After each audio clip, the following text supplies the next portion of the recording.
Oke, Assalamualaikum warahmatullahi wabarakatuh. Saya yang balam di barabah, barabah lalu balam mandi, pucuk cimpago rampatan. Saya yang salam dan sambah, sambah lalu salam kembali. Inilah maaf minta ampun pintakan. Sanak saudaranya podcast Ajuawet kembali hadir bersama bersama kita membahas tentang seputaran tahapan-tahapan pemilu. Nah, di samping ngambuk ini lah ada salah seorang komisioner KPU Padang Pariaman. Nah, sakete kawan-kawan, sanak-sanak saudaranya terutama di Kecamatan Bukali Sabale Anam Lingkuang. Ini kawak Allah sampai di tahapan pemilu yaitu DPT. Apa bang? DPT? Daftar pemilih tetap. Daftar pemilih tetap. KPU lah menetapkan daftar pemilih tetap ya. Daftar pemilih tetap di Padang Pariaman. Kalau tidak salah sekitar 200 ribuan ya. 303. Ya. Dari tahapan DPT yang telah ditentukan ini ada beberapa tahapan lagi mengenai tahapan DPT ini. Ada istilahnya namanya DPTB, juga ada namanya DPK. Untuk mengetahui tentang seputaran istilah-istilah tahapan-tahapan pemilu ini, kita datangkan narasumber yang benar-benar tentu tentang hal tersebut, yaitu KPU Padang Pariaman yang membidangi divisi apa Bang? Saya di KPU Ambo ya? Masuk Pinang lah. Pinang Pak. Ambo di KPU itu divisi perencanaan data dan informasi. Jadi dilantik 16 Juni 2023 dan langsung tanggal 21 Juninya kita langsung menetapkan DPT untuk daerah Padang. Itu tugas pertama. Tugas pertama ya Bang ya. Ini Bang, kalau mengenai istilah-istilah ini kan semua jajaran apalagi masyarakat kan belum mengetahui apa itu istilahnya DPT, DPTB, atau DPK. Untuk lebih menginformasikan kepada masyarakat bagaimana sih apa sih yang disebut dengan DPT, DPTB maupun DPK. Dan di pemilu yang sebelumnya itu seperti ini juga kah atau ada perubahan-perubahan yang ada dari istilah-istilah tersebut? Ajuawet Ya, ini podcast Ajuawet yang digawangi oleh Panwascam 12 Anam Lingkuang Kabupaten Padang Pariaman. Nah, ini kan kita mempersiapkan diri untuk pemilu 2024. Pemilu itu cuma satu hari ya. 14 Februari tahun 2024, cuma satu hari. Ya. Cuman pelaksanaan tahapannya lama mulai dari daftar pemilih sampai pencalonan, sampai pencalonan presiden, dan sampai nanti akhirnya di penghitungan suara dan pencoblosan suara di 14 Februari 2024. Nah, sebenarnya tidak ada perbedaan yang signifikan. 2019 istilah DPT juga ada di 2024. DPTB juga ada. DPK pun juga ada. Cuman di 2024 itu daftar pemilih tetap itu tidak ada pakai HP-nya. Tidak ada DPT hasil perbaikan. Ya. Nah, jadi hanya sampai di DPT. Nah, KPU secara nasional memfokuskan nantinya di DPTB dan di DPK. DPTB dan DPK. Nah, jadi dalam proses ini ada istilah DPT itu kan daftar pemilih tetap. Daftar pemilih tetap ini hasil dari rekapan DPSAP, daftar pemilih sementara hasil perbaikan tingkat nagari atau tingkat kelurahan yang direkap oleh PPK disampaikan ke kabupaten. Nah, itu yang dinamakan nanti DPTB. Sedangkan DPT ya. DPT dulu ya. Nah, DPT. Sedangkan DPTB itu adalah daftar pemilih tambahan. Daftar pemilih tambahan ini adalah pemilih yang sudah terdaftar di DPT yang harus melakukan pindah memilih di luar. Maksudnya pindah memilih begini. Dia sudah terdaftar di DPT, di DPT Padang Pariaman. Dia melakukan pindah memilih ke DPT Bukit Tinggi misalnya. Nah, itu dikatakan DPTB. DPTB. Karena ada sesuatu hal yang harus dia lakukan, yang harus dia kerjakan sehingga dia melakukan pindah memilih ke daerah lain. Nah, DPTB ini atau daftar pemilih tambahan ini tidak akan mengganggu jumlahnya DPT di satu daerah. Tidak akan mengganggu ya? Ya. Misalkan, tidak adakah potensi nanti ganda atau gimana Bu? Tidak. Tidak akan ada kegandaan atau tidak akan ada satu orang itu bisa memilih di dua tempat, tidak. Ya. Karena untuk DPTB ini KPU sudah menyediakan layanannya secara online. Ya. Secara online. Nah, DPTB ini per TPS itu sebanyak 2% dari daftar pemilih di TPS. Ya. Misalkan di TPS 1 Nagari Sungai atau Pandang. Itu jumlah DPT di TPS 1-nya adalah 300. 300 ya. Berarti 2% dari 300 berarti ada 6 DPTB. Ya. Nah, di hari pemilihan daftar DPT dan DPTB itu ditempel di TPS masing-masing. Tapi ya, seandainya nanti pertama kota atau gimana? Pertama kota yang DPTB tadi? Tidak. Dia 2% dari 2%. Pemilih per TPS. Misalkan di Lubuk Pandan ini ada berapa TPS? Lubuk Pandan sekitar 12. 12 TPS. Ya. Taruhlah rata-rata dia 300 per TPS, berarti ada 12 kali 6 berapa tuh? 32 ya? Iya. 17 kali 6? 72 ya? Ya, 72 DPTB di Nagari Lubuk Pandan. Ya. Nah, jadi misalkan dia DPTB di TPS 1. TPS 1 ini sudah habis 6. Ya. Dia akan bisa pindah DPTB ke TPS 2. Habis 6 di TPS 2 bisa pindah ke TPS 3 dan begitu selanjutnya. Nah, apakah DPTB ini masih bisa pindah memilih nantinya, Bang? Ya. Yang tepatnya bisa. Bagaimana tuh caranya? Sekarang dia DPTB di Lubuk Pandan. Rupanya 7 hari sebelum pemilihan, dia mendapatkan surat tugas ke Jakarta. Iya, karena kerjaan kantor lah ya. Kantor yang selalu mobile. Dia bisa mengurus ke Jakarta. Bisa langsung ke Jakarta saja ya? Bisa langsung ke Jakarta, tidak harus ke TPS asal.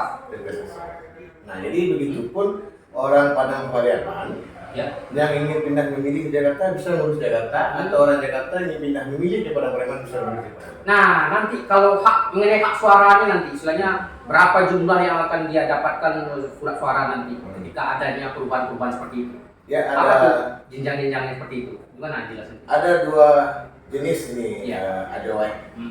Pertama, orang yang pindah memilih atau orang yang pindah domisili. Nah, sedikit perbedaannya. Pertama itu ada yang pindah domisili. Pindah domisili misalkan Andi Saputra. Ya. Dia awalnya berKTP di daerah Padang. Dia mendapatkan istri di Cirinjin.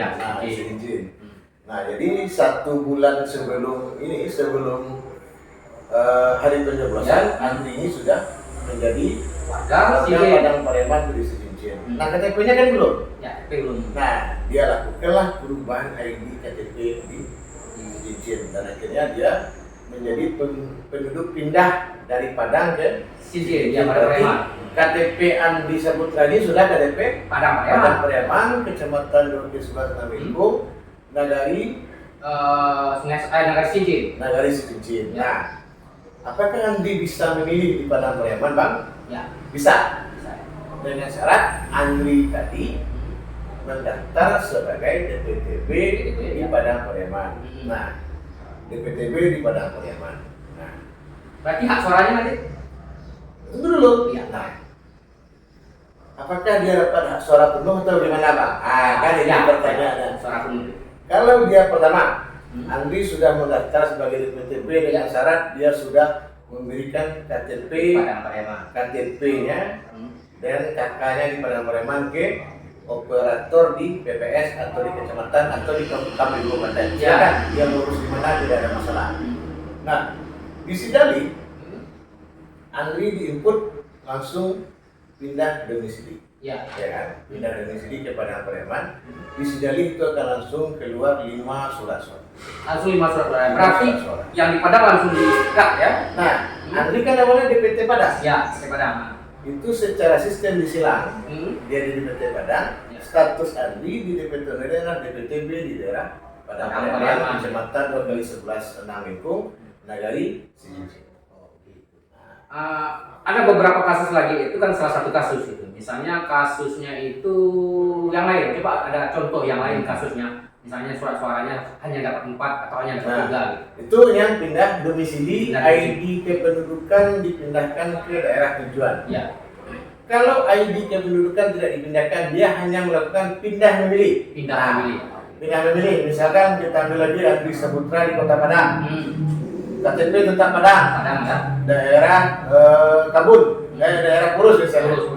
Purus Kabun, dia karena ada alasan pekerjaan meliput berita di Padang Pariaman pada tanggal 14 Februari 2024, dia harus pindah memilih ke Padang Pariaman. Nah, kapan dia harus melakukan pendaftaran sebagai DPTB di Padang Pariaman? Kan itu pertanyaan. Minimal 30 hari sebelum hari pemilihan ya. Atau 15 hari atau 14 hari sebelum hari pemilihan. Nah, itu dilakukan oleh Andri Saputra. Dia melakukan pindah memilih dari Padang ke Padang Pariaman. Nah, dia dengan status DPTB. Bagaimana perolehan atau mendapatkan surat suaranya, Pak? Kan itu pertanyaannya. Nah, surat suara yang didapat adalah disesuaikan dengan daerah pemilihan Andri sebelumnya. Nah, Andri kan daerah pemilihannya Padang, tentu dia tidak mendapatkan daerah pemilihan untuk memilih kabupaten, dia tidak akan dapat. Provinsi juga tidak dapat, karena sudah beda. RI pun tidak dapat. RI ya, karena dapilnya berbeda. Berarti cuma dapat presiden dan DPD. Nah, karena DPD kan seluruh Sumatera Barat. Berarti dia mendapatkan PPWP dan DPD RI.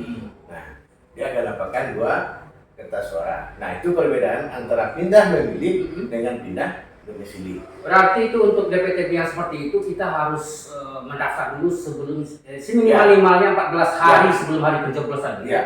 Karena tidak ada lagi ujuk-ujuk nanti isu 2019 itu punya KTP bisa langsung memilih di TPS yang mana Anda suka. Tidak seperti itu. Hari ini kita akan tetap melakukan pengecekan DPT online bagi pemilih yang datang ke TPS.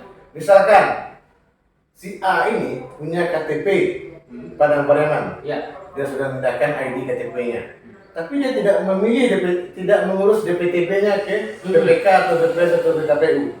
Dia datang ke TPS Lubuk Pandan misalnya. Ambo ini milih kok.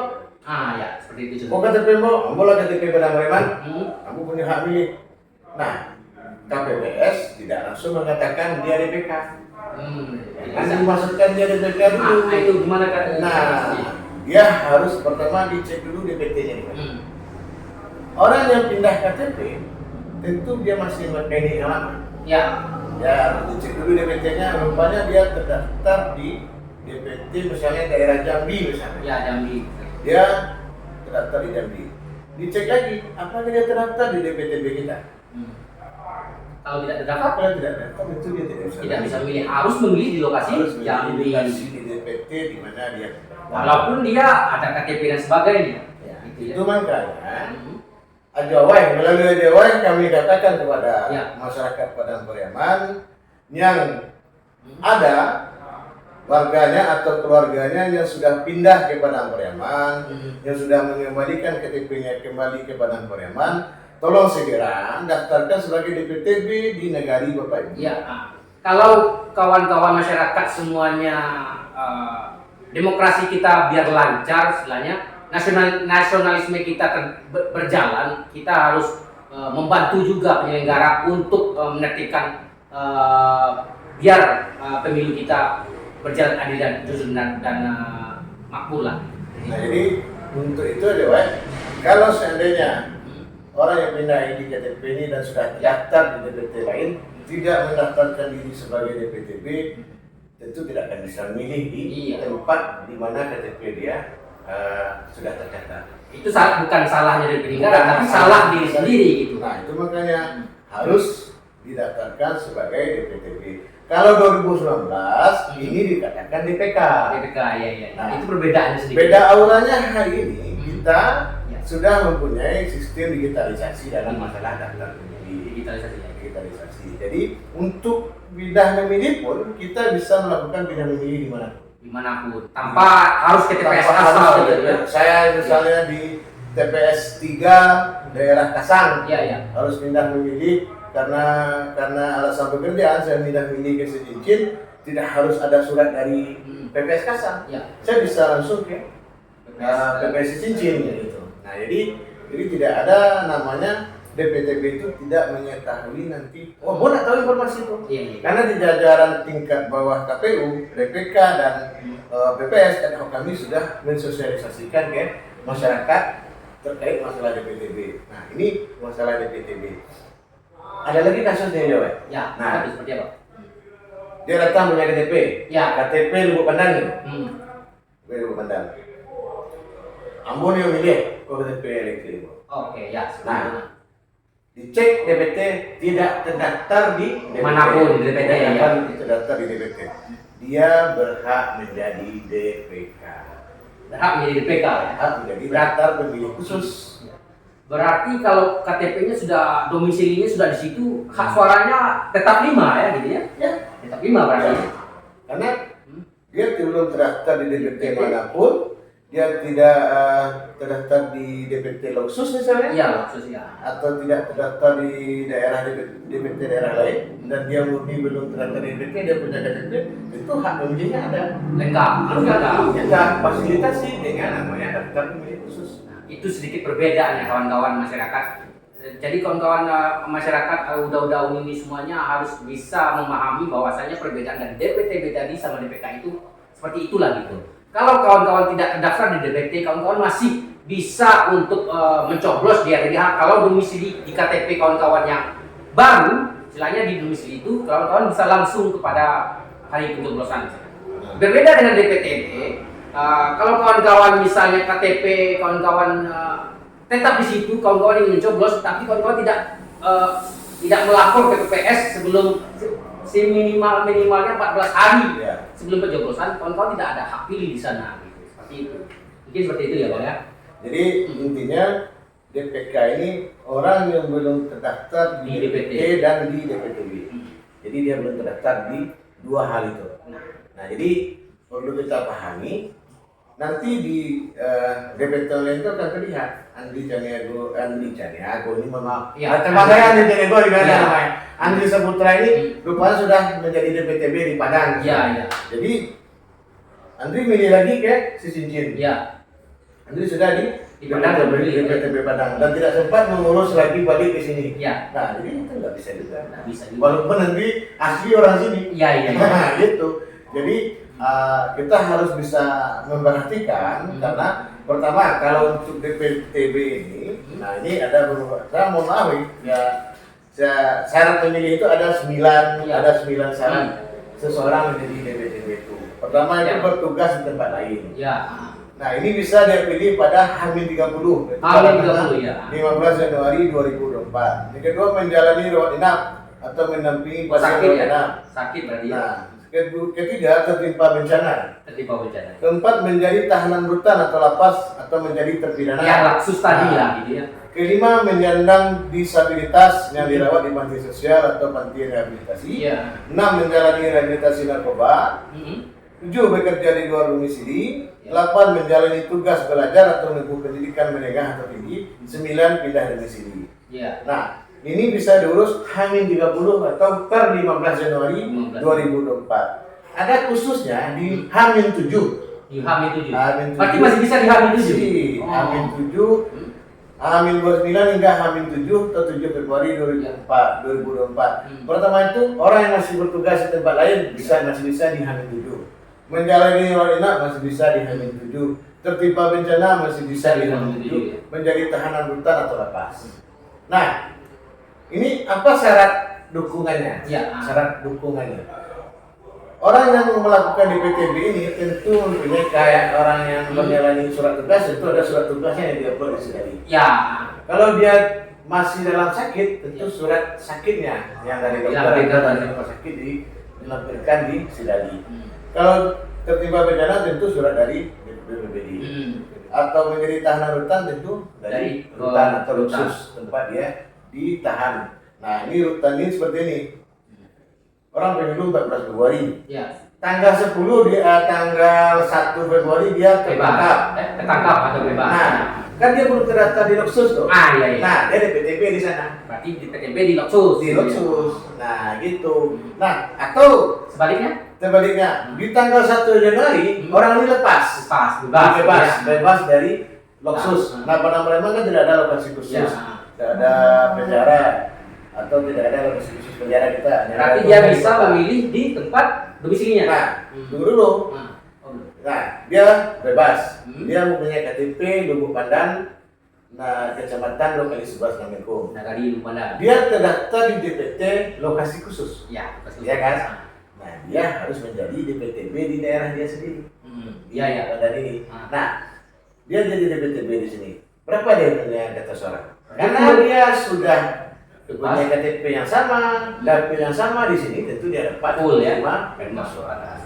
Nah, semuanya itu logika aja, Tidak perlu kita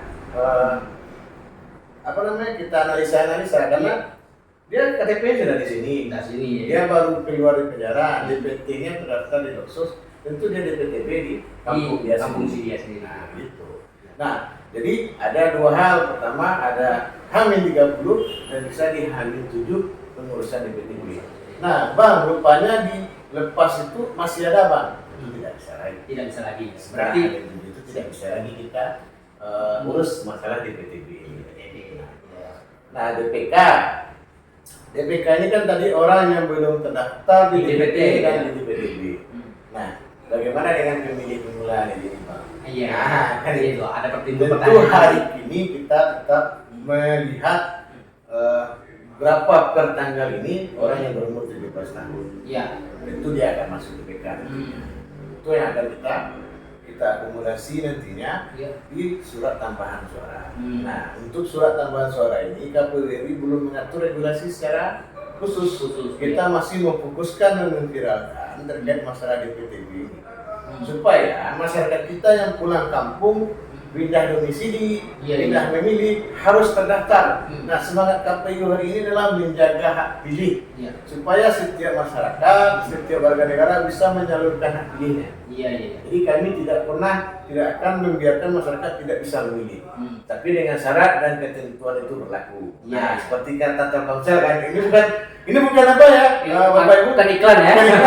Syarat dan ketentuan itu berlaku. Menjadi seorang pemilih DPTB tentu dia harus mendaftar. Menjadi seorang pemilih DPK tentu dia harus mempunyai KTP dengan syarat dia belum terdaftar di DPT manapun dan belum terdaftar di DPTB. Baru dia bisa menjadi DPK. Nah, apakah DPK ini misalkan dia tidak terdaftar di DPT, Bang? Dia punya KTP Kota Padang, dia milih di Padang Breman. Itu juga tidak bisa DPK, Mas Bro. DPK itu tetap berada pada wilayah tempat dia berdomisili. Nah, jadi jangan nanti ujuk-ujuk saya punya EKTP, saya punya memilih. Ini KPPS, KPU tidak melayani hak pilih, bukan seperti itu. Intinya kalau untuk DPK tidak terdaftar di DPT, seperti itu ya. Tidak terdaftar di DPT dan mempunyai KTP di daerah tempat dia tinggal. Jangan nanti turun dari mobil nampak TPS KTP Padang, saya milih di sini, bukan seperti itu caranya. Ada aturannya. Ada aturan mainnya. Jadi jangan sampai nanti salah persepsi ya, karena takutnya nanti punya EKTP tidak bisa memilih, ini sudah laknatullah. Itu pula dibilang penyelenggara pemilu seperti itu nggak asik jadinya kan. Ya begitu masyarakat Kabupaten Padang Pariaman, terutama 2x11 6 Lengkung. Ada beberapa aturan-aturan yang disampaikan tadi oleh rekan kita Bang Doni, salah satu komisioner KPU Padang Pariaman. Bahwasanya ada aturan-aturan bagaimana itu DPTB, bagaimana itu DPK. Jadi diminta juga kepada masyarakat untuk berperan aktif. Kalau Pak suara Anda ingin tersalurkan pada saat pemilu itu, ya jalanilah aturan-aturan seperti itu. Apalagi orang-orang yang baru pindah domisili, yang baru ini dan sebagainya. Kalau pengen terdaftar di DPTB, ada aturan-aturan yang telah kami sampaikan tadi, ya jalanilah gitu. Begitu juga dengan DPK. Gitu. Begitu panjang kita ngobrol Bang, sedikitnya mengenai DPTB dan sebagainya. Mungkin ada beberapa kasus lain laginya yang nanti kita akan bahas di pertemuan-pertemuan selanjutnya mengenai apa itu istilahnya. Nah ini untuk segmen terakhirnya mungkin ada yang abang sampaikan bahwasanya informasi ini telah tersebar dari KPU dan jajaran ke bawahnya. Jadi untuk mendapatkan informasi ini masyarakat bisa mengetahuinya di mana saja. Ya. Seperti itu. Ya, silakan. Oke, terima kasih Ajawai. Ya. Untuk masyarakat Padang Pariaman untuk memilih DPTB, kita sudah membuat daftar tiket per PPS, ya. PPK per hari kerja, mulai dari jam 8 sampai jam 16 sore. Nah, jadi silakan hubungi PPK di kecamatan masing-masing, PPS di negara masing-masing. Silakan hubungi, kita akan melayani dari jam 8 sampai jam 16 sore. Nah, cukup membawa syarat dukungan. Syarat dukungan seperti kalau pindah domisili tentu membawa KTP dan kartu keluarganya. Itu yang perlu kita butuhkan. Kalau dia pindah memilihnya karena alasan pekerjaan, itu membuat surat tugas. Membuat surat tugas. Nah, itu kita hitung harinya berapa hari dia di sini. Tentu seperti itu. Nah, semuanya akan kita layani di tingkat PPS, PPK sampai di tingkat kabupaten. Kita akan layani semua masyarakat, baik itu yang di kabupaten kita akan layani, yang di PPK juga dilayani oleh jajaran induk kami, di PPS juga seperti itu. Dan kami minta untuk jajaran pengawas juga seperti itu, agar memviralkan juga. Kami minta bantuan pada Ajawai dan kawan-kawan Panwascam Kabupaten Padang Pariaman agar juga memviralkan barangkali ada lusanaknya atau keluarganya pulang habis dari rantau sudah memindahkan ID KTP-nya, silakan daftarkan di DPTB. Jangan nanti kita menjadi hal ini di tingkat bawah menjadi sebuah perseteruan di tingkat bawah. Iya, itu nah, juga yang tidak kita inginkan gitu kan. Ya, jadi kita mempunyai moto di KPU adalah menyalurkan seluruh hak pilih masyarakat tanpa pandang A, B, C atau yang lainnya. Kita harus menyalurkan itu dengan syarat dia sudah menjadi pemilih dengan syarat-syaratnya ditentukan. Berarti 17 tahun atau sudah menikah, ya kan? Apa tuh umur 14 tahun bisa memilih? Bisa. Tapi dengan syarat dia sudah menikah. Gitu. Jadi jangan sampai nanti salah persepsi. Oh, itu masih 14 tahun lah nih dia. Ini kan itu.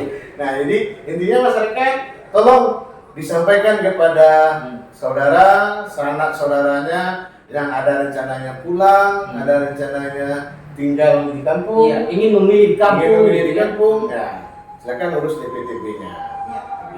Oke, pemirsa dimanapun Anda berada, terutama kepada masyarakat Kabupaten Padang Pariaman, terkhususnya ke masyarakat Kecamatan 2x11 6 Lingkung. Itulah sedikit tentang seputar dunia tahapan-tahapan pemilu serta dunia pengawasan. Kita akan bertemu lagi nanti dengan tema-tema selanjutnya. Titip salam bagi semuanya, dukung terus podcast Ajawai berkembang bagi masyarakat untuk seputar info-info mengenai pemilu 2024. Izin kami dari saya sendiri dari Ajawai dan Bang Doni sebagai narasumber kita hari ini, mohon maaf kalau ada kata yang salah. Saya ucapkan terima kasih. Assalamualaikum warahmatullahi wabarakatuh. Silakan Bang, minum dulu Bang.